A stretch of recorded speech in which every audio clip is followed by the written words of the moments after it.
that took that took all of my years of racing experience to get through that, because it's a lot of banging around, a lot of moving around position.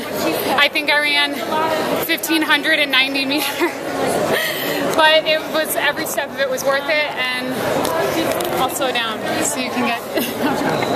And it was just everything I could have asked for. It was perfect. It's hard to make good decisions from inside the pack. It's easy round one when you're on the outside and have the whole track to work with, but that's what I mean when I say I had to use every bit of my racing experience to make good decisions. Were you worried that it was getting kind of bunched up there and a little close? I was worried, but honestly it's not as nerve-wracking as in the final, because in the prelim you just have to be, I mean, I don't want to say that take it lightly, but you just have to be top 5, and you kind of know who's going to be strong at the end, and so if you have to be behind somebody, be behind them.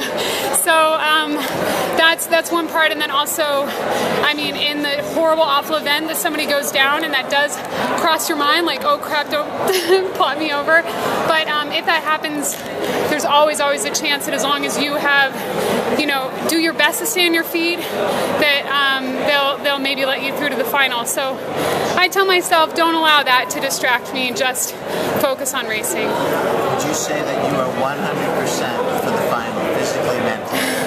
That's almost what makes me more nervous, is that I really am. I feel really good, and let's see, is there really pressure for me to do better than I've ever done? I think that there's the same pressure that I want to show all of you guys all the work that I did this year, and hopefully that equates to better than I've ever done. Did you watch the first race again to see time and also see Mary? Yeah, I watched all 3 of the rounds, and there's different things that strike you when you watch them. I'll tell you a couple. The first was that I think Corey McGee ran the most mature race she could have run. She put herself in position, and if she had had it, she would have been in the prelim. So I think that that's worth note. Corey McGee, she ran a really courageous race. She didn't just cop out and go to the back. Mary closed hard as always and showed that she's wise beyond her years and strong beyond her years. And then for myself, I think I watch it and I just thought, wow, that was the most smooth you possibly could have run it. Good job, back to work. What about the coming home down here the last 100? Looked like you kind of did more of a kick than the first round. Were you trying to test it out a little bit? I want those women up front who I've raced close to before and one I've never beat, I want them to know I'm right there. When you were right behind Aragawi, was it nice to have her in your heat? Yeah, it was, because I haven't been close to her much before. I've only raced her once this year.